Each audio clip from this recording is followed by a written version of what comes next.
आता आपण थेट गोव्यात जाऊयात, कारण गोव्यात आदित्य ठाकरे यांच्या पत्रकार परिषदेला सुरुवात झाली आहे. बघूयात.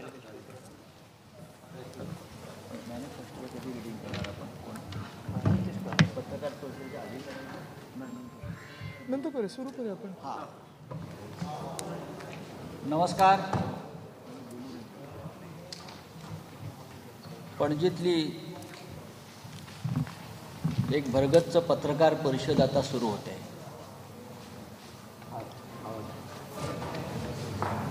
माननीय आदित्य ठाकरे शिवसेनेचे नेते, महाराष्ट्राचे पर्यावरण आणि पर्यटन मंत्री, युवा सेनेचे प्रमुख, अशा अनेक भूमिका पार पाडणारे यशस्वीपणे आदित्य ठाकरे कालपासून गोव्याच्या दौऱ्यावर आहेत.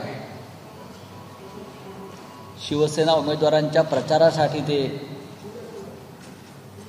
काल अनेक भागात गेले. पेडण्याला गेलेले आहेत, काल वास्कोला होते, नंतर शिवोलीमला गेले, आज ते साखळीला जातील, अल्दोना आणि म्हापसा.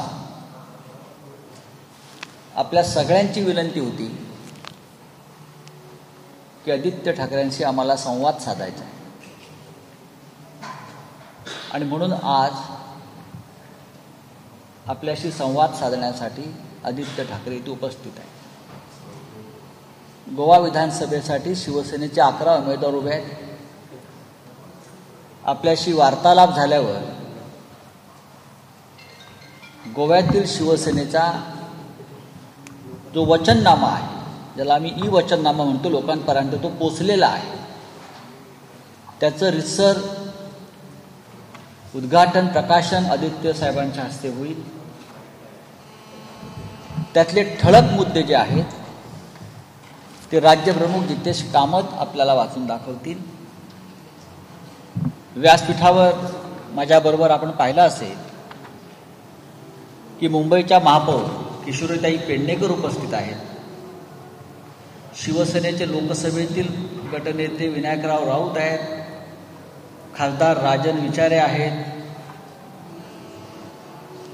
आमदार सुनील शिंदे आहेत, परभणीचे आमदार पाटील आहेत, माझ्या बाजूला खासदार अनिल देसाई आहेत, राज्याचे उच्च शिक्षण मंत्री महाराष्ट्राचे उदय सामंत आहेत, राज्यप्रमुख जितेश कामत, संपर्क प्रमुख आमची जीवन कामत आहे.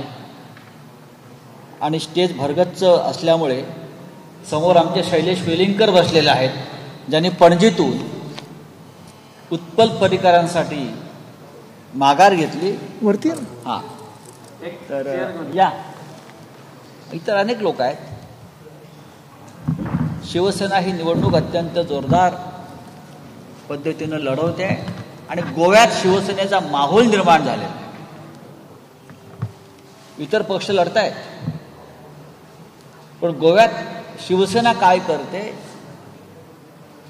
हे सगळ्यांचं त्याच्यावर लक्ष आहे की शिवसेना काय करते, शिवसेना काय करते. मी फार आता न बोलता माननीय आदित्य ठाकरे यांच्याकडे माईक देतो. आपण त्यांच्याशी संवाद साधावा. दोघे घेऊया. नमस्कार, सगळ्यांचं स्वागत करत आहे. जसे आम्ही सगळेच प्रचारामध्ये गोव्यात फिरत आहोत, मला वाटतं आपण पण मीडिया हाऊसमधून सगळेच राज्यातून, देशातून, सर्वीकडून गोवामध्ये आपण फिरत आहात. आणि मला वाटतं आपण जे काही वातावरण बघत आहात, जिथे आम्ही 11 सीट्स लढत आहोत, 11 विधानसभे मतदारसंघांमध्ये शिवसेना म्हणून लढत आहोत, जसं वातावरण बनत चाललेलं आहे गेल्या काही दिवसांमध्ये, जे काही रिपोर्ट्स येत आहेत हे फार बोलके आहेत, फार महत्त्वाचे आहेत. कारण एकच महत्त्वाची गोष्ट आहे की इथे घरोघरी शिवसेना पोचलेली आधी देखील मनात होती, पण आता निवडणुकीच्या कारणाने फॉर्मली शिवसेनेचं जे काही चिन्ह आहे धनुष्यबाण, ते घरोघरी पोचत आहे. काल देखील आपली भेट झाली, काही आपल्याशी संवाद झाला, काही प्रश्न उत्तर दिलेली गेली आहेत. पण हे होत असताना आपण ज्या सभेंमध्ये होतात, ज्या काही प्रचार फेऱ्यांमध्ये होतात, पदयात्रा जे चाललेलं आहे, शिवसेनेला आपण बघताय प्रतिसाद जो काही मिळत आहे तो चांगलाच आहे. आपल्याकडून काही प्रश्न येतील आत्ता ह्या 2 मिनिटाच्या आमच्या संवादानंतर. पण हे होत असताना मला वाटतं महत्त्वाची गोष्ट एक आहे की शिवसेना म्हणून गोव्यात ही निवडणूक लढवत असताना मागच्या वेळी देखील लढलेली, ह्यावेळी लढत आहोत आणि इथून पुढे जात असताना गोवा आणि प्रत्येक राज्यामध्ये प्रत्येक स्तरावर आम्ही निवडणूक लढणार. मग ती लोकसभेची असेल, विधानसभेची असेल, ग्रामपंचायतीची असेल, जिल्हा परिषदेची असेल, ही निवडणूक आम्ही लढत राहणार. कारण महाराष्ट्रातून बाहेर देखील शिवसेनेची गरज ही जाणवायला लागलेली आहे. महाराष्ट्राचे जे काही मॉडेल आहे आपण बघत आहात, गेल्या 2 वर्षामध्ये मुख्यमंत्री उद्धवसाहेब ठाकरेंचं नाव हे टॉप 5 मध्ये सलग 2 वर्ष येत आहे आणि पुढेही कितीक वर्ष ते चालेल ही आम्हाला खात्री आहे. पण हेच गव्हर्नन्स मॉडेल मुंबईचं असेल, महाराष्ट्राचं असेल, ते आम्हाला इतर राज्यांमध्ये न्यायचं आहे, गुड गव्हर्नन्स द्यायचं आहे आणि ह्याच्यासाठी आम्ही इथे निवडणूक लढत आहोत. त्याच्यावर पुढे काही आपले प्रश्न असतील आम्हाला कोणालाही तर आपण विचारू शकाल.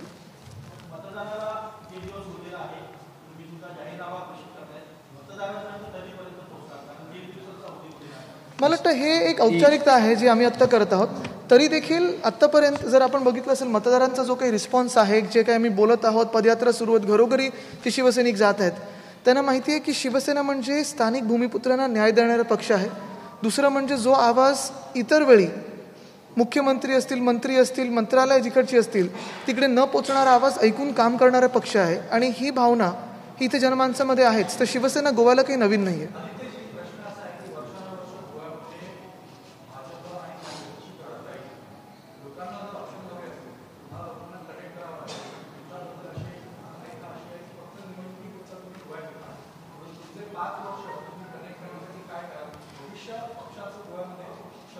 ही धारणा अगदी योग्य आहे. मी त्यांना कोणालाही दोष देणार नाही. कारण झालं असं होतं, मागच्या काळामध्ये जेव्हा आमची भाजपसोबत युती होती तेव्हा हिंदुहृदय सम्राट बाळासाहेब ठाकरेंची जी भावना होती की जर मित्रपक्ष असेल ते मित्रता, ती मैत्री स्वच्छपणे आपण पुढे न्यायला पाहिजे आणि कुठेही आपल्या मित्राला धोका नको, कुठेही त्याची मतं तुटली नाही पाहिजेत, कुठेही त्यांचं वोट शेअर कमी नाही झालं पाहिजे. त्यांना मदत म्हणून आम्ही इतर राज्यांमध्ये लढायचो नाही.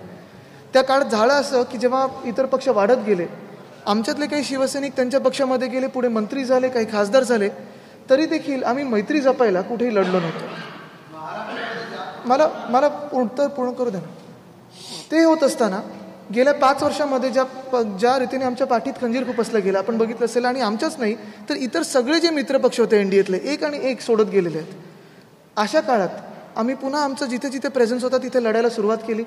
उत्तर प्रदेशमध्ये निवडणुका लढत आहोत, बिहारमध्ये देखील लढलो, वेस्ट बेंगॉलमध्ये लढलो, आता मणिपूरमध्ये लढत आहोत, सिल्वासामध्ये आम्हाला एक विजय प्राप्त झालेला आहे लोकसभेचा आणि आज गोव्यात लढत आहोत.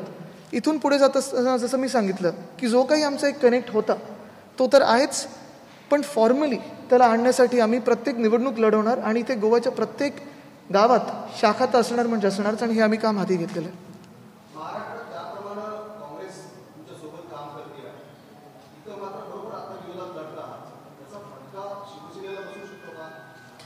मला वाटतं एक महत्त्वाचं आहे की शिवसेना जसं मी सांगितलं की स्थानिक भूमिपुत्रांना न्याय देणारा पक्ष आहे.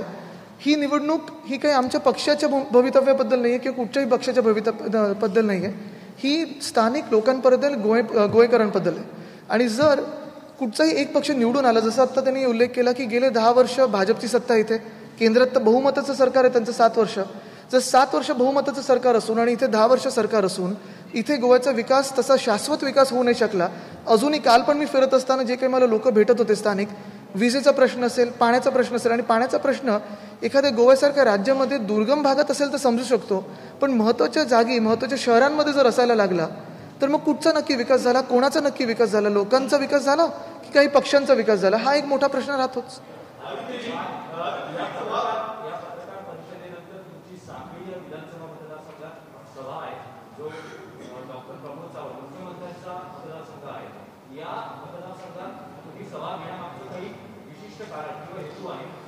नाही, असा काही हेतू नाही आहे. मला वाटतं ज्यांचं नशीब आहे, जसं काम आहे तसं लोकांसमोर येत असतं.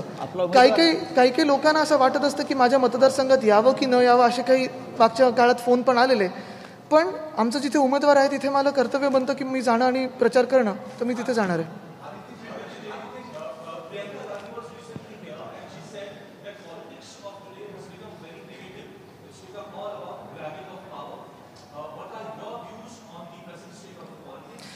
I think largely politics has become, because of one particular party's narrative, politics of divisiveness, politics of hate, and irrelevant issues to the election.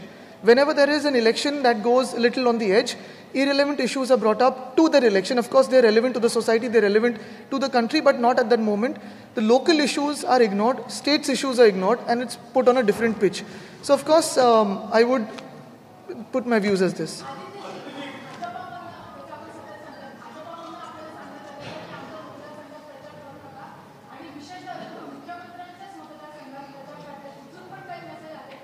नाही, ते मला वाटतं योग्य राहणार नाही की कुठून कुठून आले, पण आले निरोप असे निश्चित आहेत, पण कुठून आले, कोणाकडून आले, कुठच्या पक्षाकडून आले, हे मला वाटतं जे एक राजकीय कोड आहे ते मी पाळीन.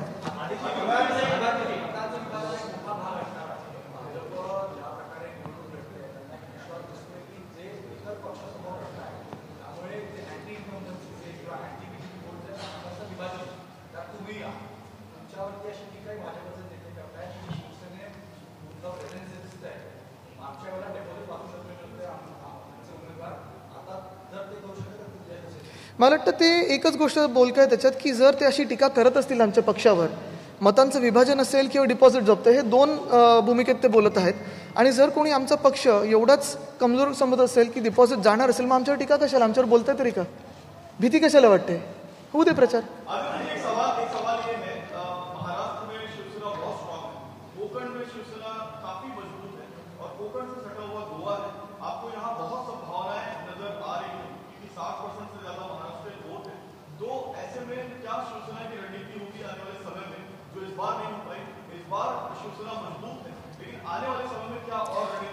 बिल्कुल, रणनीति तो बनती रहती है, हर 5 साल की बनती रहती है, हर साल की बनती रहती है. हम यहाँ किसी स्पेसिफिक वोट के लिए नहीं आए, क्योंकि ये हमारी रणनीति कभी नहीं हुई कि ये कास्ट के लिए, ये रिलीजन के लिए, ये वोट के लिए.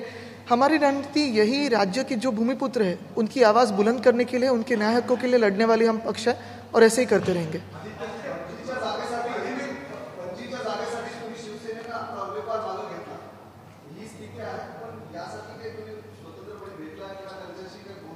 बिलकुल नाही, जे काही असतं ते खुलेपणात असतं. राऊत साहेबांनी जाहीर केलेलं की जर उत्पल परिकरजी लढत असतील स्वतः आणि त्यांच्यासमोर जे काही उमेदवार आहेत, जर अशी काही लढत झाली तर आम्ही मागे घेऊ. आमच्याकडे वेलिंगरजी बसले, मी त्यांचं पण आभार मानतो, कारण त्यांनी स्वतःहून पक्षाचा जो काही एक विनंती होती ती मान्य केली. पण एक महत्त्वाची गोष्ट आहे की शिवसेनेने जी काही मैत्री जपायची होती ती खुलेपणे जपलेली आहे, जे काही बोलायचं होतं ते खुलेपणात झालेलं आहे. आणि असंच साफ आणि स्वच्छ मनाने आम्ही जो काही त्यांना पाठिंबा दिलेला आहे परिकरजींना, तो साफ आणि स्वच्छ मनाने दिलाय, कुठेही छुप्या बैठका झाल्या नाहीत.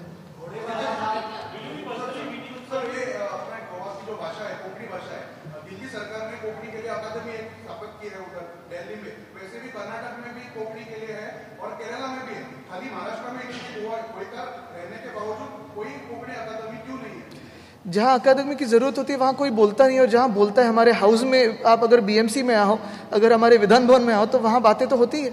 Mayor is Konkani, exactly. मुंबईच मेयर इज, कितीतरी लोक, कितीतरी मंत्री नक्की करू, पण ह्याच्यात महत्त्वाची गोष्ट आहे की जर आपण आमच्या विधान भवनात आलात किंवा आमच्या महानगरपालिकेमध्ये आलात, जे आमदार खासदार आहेत शिवसेनेचे, जेवढे कोकणी भाषा बोलली जाते त्यांच्या घरी, मला वाटतं ते अकादमीमध्ये बोलली जात नसेल.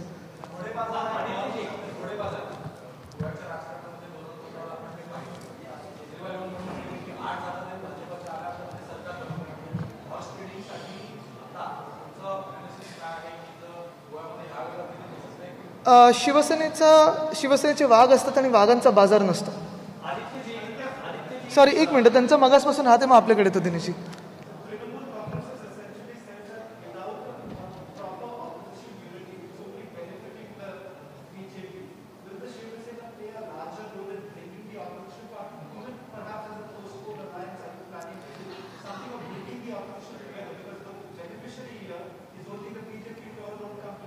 I think rather than going into if and but scenario of what will happen post-poll, our duty today is to focus on taking the message to the people that we are here standing for the local Goans as a voice. There has been no alternative in the past few years. If you see, there have been 2 national parties contesting here constantly. Despite having the governments in the center or here, I still find voices, I still find opinions that there is water shortage in cities and towns, in major cities and towns in Goa. There is still electricity shortage and load shedding. If this is the case, I think it needs a model of better governance, and that is what we are here for. Sir, Dinesh ji, sir.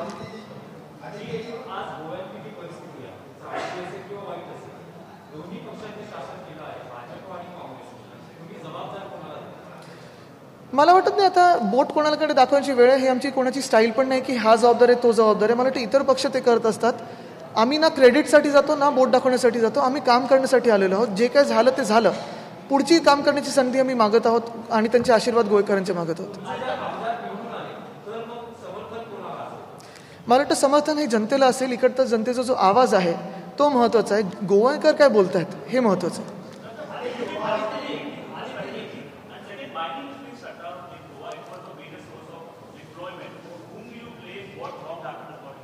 I think we are in favor of sustainable development. Environment is a huge issue across the world as much as it is relevant to the local economy.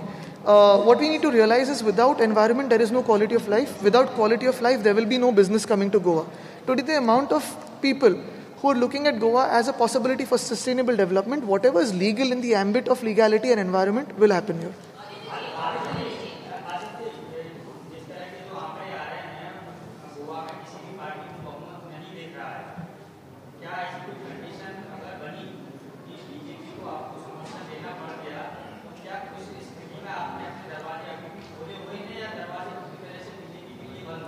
मैं अगर मगर की बातों में नहीं जाऊंगा. मुझे ये विश्वास है कि जो हमारे 11 उम्मीदवार हैं उनको अच्छे वोटों से वो जीत के आएंगे और विधान भवन में जाएंगे.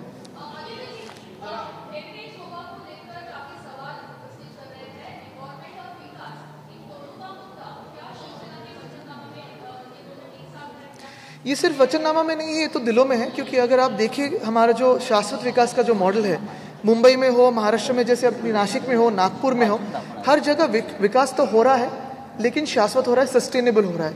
पर्यावरण को हम प्रोटेक्ट करके विकास कर सकते हैं, हमने महाराष्ट्र में दिखाया है और यही हम देश को दिखाना चाहते हैं.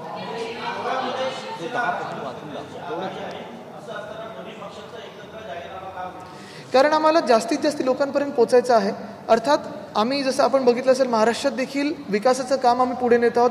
निवडणुकीच्या आधी आमचं जरी त्यावेळी पण वचननामे वेगळे जरी असते तरी आमचं काम हे एकच आहे. काल देखील आपण बघितलेलं आहे की एकजुटीने आम्ही काम करत आहोत.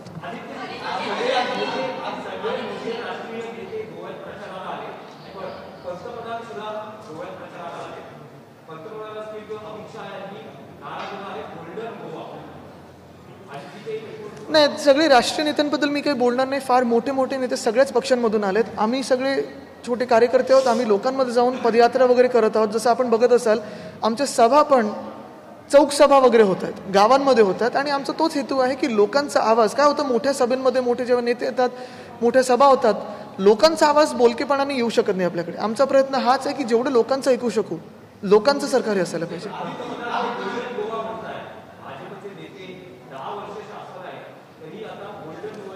नाही, मला त्याच्यावर काहीच व्यक्त करायचं.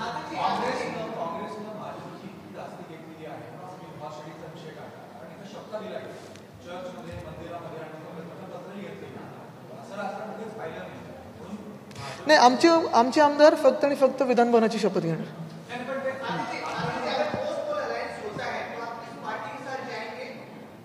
पोस्ट पोल की क्यों बात करें, अभी तो पोल होना है. तो अगर मगर की बातों में अभी नहीं जाते हैं. मुझे लगता है कि अगर मगर की बातें ये पोस्ट पोल के लिए रखते हैं. अभी के लिए हम 11 उम्मीदवार जो हमारी फुटबॉल टीम है 11 की, उसे गोल मारना है और उसी के लिए हम चुनाव लड़ रहे हैं.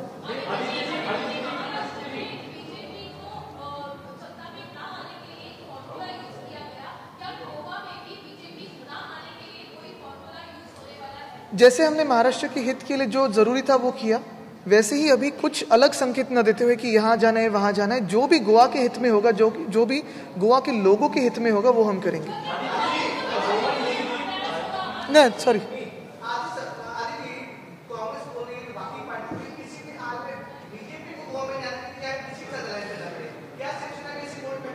हमारी किसी के साथ जानी मानी दुश्मनी है नहीं. ये राजनीतिक जो विचारधारा है वो अलग होती है.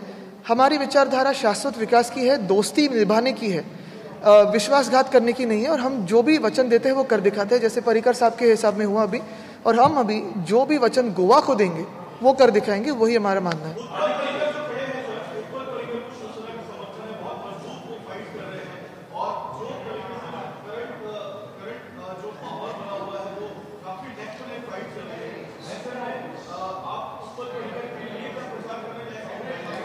मुझे लगता है कि पर्रिकर जी कौन थे, उनके पिताजी, उनका कोई परिचय तो देने की जरूरत नहीं है. उत्पल जी क्या करना चाहते हैं उसका कोई परिचय देने की ज़रूरत नहीं है। हमने एक नैतिक तौर पे उनको जो भी सपोर्ट किया है वो किया है, लेकिन प्रचार करने के लिए उनकी ज़रूरत नहीं है। उनके सामने जो कैंडिडेट है उनका चरित्र तो आप सब लोग जानते ही है। मुझे लगता है जो भी उनके साथ हुआ है पर्रिकर साहब के साथ, उन्हीं को न्याय देने के लिए हमने उनको जो भी सपोर्ट देना था वो दिया है।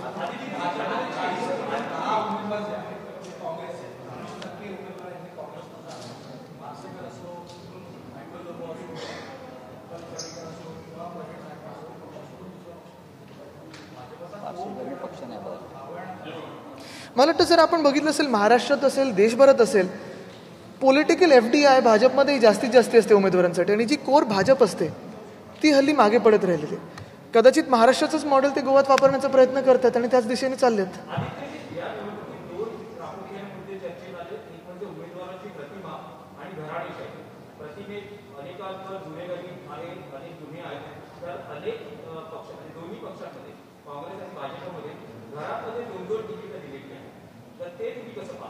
मला वाटतं एकच महत्त्वाचं आहे की ह्याच्यात घराणेशाहीमध्ये जेव्हा आपण बातचीत करतो तेव्हा एकच आहे की त्या व्यक्तीला काम करण्याची आवड आहे का, ते खरंच त्यांनी किती काम केलेलं आहे, किती वर्ष त्यांनी काम केलेलं आहे, कसे लोकांबरोबर वागतात, काय त्यांचं कर्तव्य, काय त्यांचं कर्तृत्व, हे सगळं बघूनच तिथे आपण बघणं गरजेचं आहे. अर्थात एकामेकांवर हे टीका तर करतात. आज पण मी बघितले सगळे पेपर भरून आलेले आहेत, ॲड्स आहेत, मीडिया हाऊसेसमध्ये ॲड्स आहेत, पण लोकांना माहिती आहे काय करायचं. आणि शिवसेनेचे जे 11 उमेदवार आहेत त्यांच्यासोबत भक्कमपणे गोव्याची जनता उभी राहील ही मला खात्री आहे.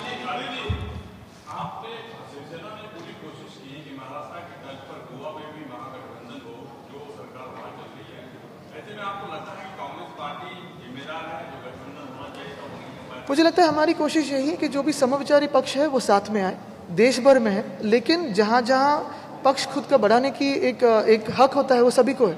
और मैं किसी को ब्लेम गेम में खींचना नहीं चाहता क्योंकि हमारी स्टाइल है ही नहीं. हम काम करना चाहते हैं, जो भी साथ में आए उसी के साथ काम करते जाएंगे.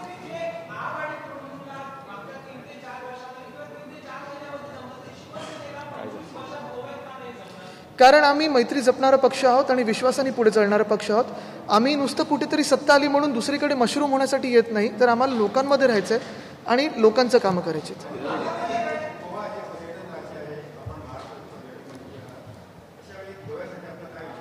काल मला एक प्रश्न जेव्हा आला आणि 2-3दा हा प्रश्न आला की गोव्यात पर्यटन वाढत आहे पण बेरोजगारी पण वाढत आहे, आणि तिथे मला थोडा धक्का बसला. कारण जेव्हा म्हणजे आमच्या राज्यात देखील आम्ही आता जेव्हा पर्यटन वाढवत आहोत, हॉटेल्स मोठे येत आहेत, काही चांगले बोट क्लब्स येत आहेत, बीच शॅक पॉलिसी येत आहे, 2 गोष्टी ह्याच्यात बघण्यासारख्या आहेत. एक म्हणजे आमच्याकडे महाराष्ट्रात आम्ही पर्यटन क्षेत्राला स्पॉन्ज सेक्टर म्हणून बघतो.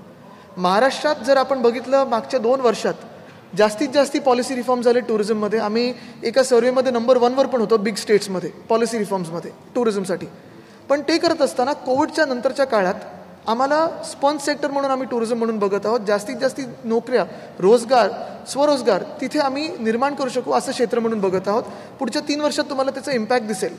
हे बरोबर होत असताना इथे रोजगार आणि पर्यटन हे वेगळं कसं ओळखलं जातं आहे, हा एक मला मोठा धक्का बसला. आणि म्हणून इथे नवीन एअरपोर्ट येत आहे, इथे हॉटेल्स येत आहेत, स्थानिक जे भूमिपुत्र आहेत त्यांना तिथे न्याय का मिळाला नाही आहे हा एक मोठा प्रश्न आहे. जर आपण बघितलं असेल गेल्या 50 वर्षाचा शिवसेनेचा जो इतिहास आहे, जेव्हा आम्ही स्थानिक भूमिपुत्रांबरोबर बोलतो, जिथे जिथे गरज होती तिथे तशी ट्रेनिंग देऊन स्थानिक लोकाधिकार समिती असेल, भारतीय कामगार सेना असेल, यांनी त्या तिकडच्या मुलामुलींना नोकऱ्या देण्यासाठी ट्रेनिंग दिलं, स्किल डेव्हलपमेंट दिलं. शिवसेना भवनात असेल, शाखेत असेल, तसं रोजगार आम्ही उपलब्ध करून दिला आहे. दुसरी गोष्ट म्हणजे जेव्हा आम्ही कोकणाच्या विकासाबद्दल बोलतो, कुठे ना कुठेतरी एक भावना असते की कोकणाचा विकास झाला पाहिजे, हॉटेल झाले पाहिजेत, पण आत्ताचं जे गोवामध्ये सुरू आहे तसं होऊ देऊ नका. आणि हे काय दुर्दैव असंच आहे की गोव्यामध्ये गेल्या 10 वर्षात कायदे सुव्यवस्था त्याची चिरफाड झालेली आहे, लॉ अँड ऑर्डर सिच्युएशन जशी झालेली आहे, तसं इतर राज्यांना का नाही वाटत की गोव्यासारखं व्हावं. गोव्यात चांगले हॉटेल झालेले आहेत तरी रोजगार स्थानिकांना नाही आहे, चांगले पर्यटन वाढत आहे तरी लॉ अँड ऑर्डरची प्रॉब्लेम्स आहेत.